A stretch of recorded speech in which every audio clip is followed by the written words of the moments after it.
This tutorial explains the Split Spots extension. Using this extension, one spots object can be split into multiple spots objects.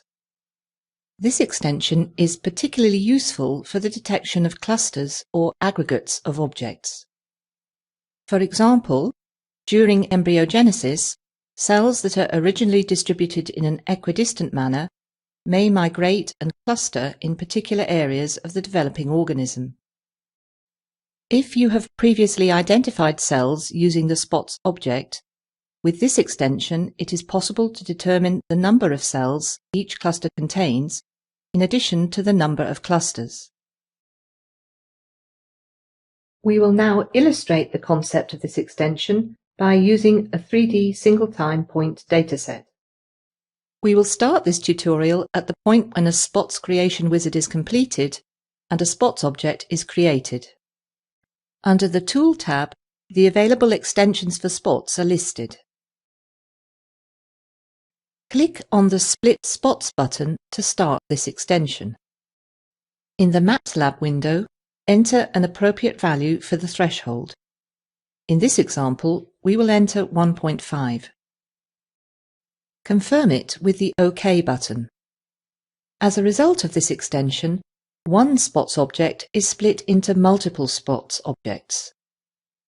In the viewing area, each new spots object is represented by a different color.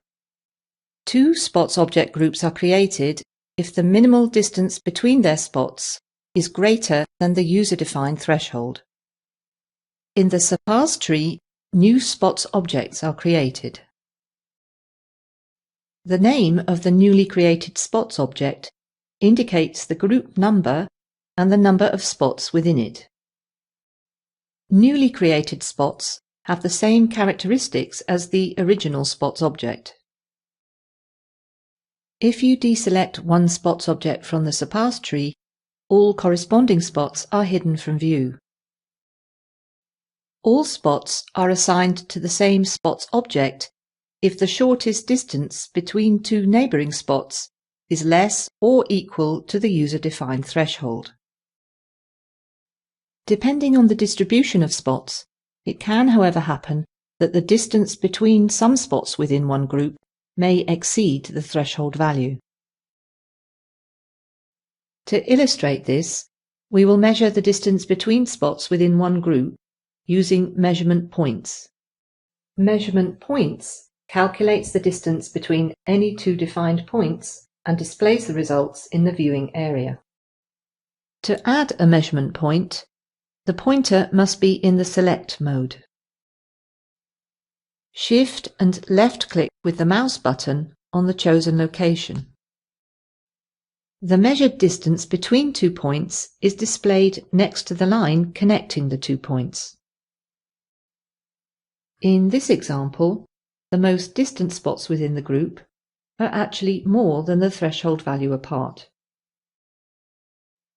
This is the case because the distance between the closest adjacent spots is less or equal to the defined threshold. It can easily be seen that other spots within the same group do fall within the threshold range.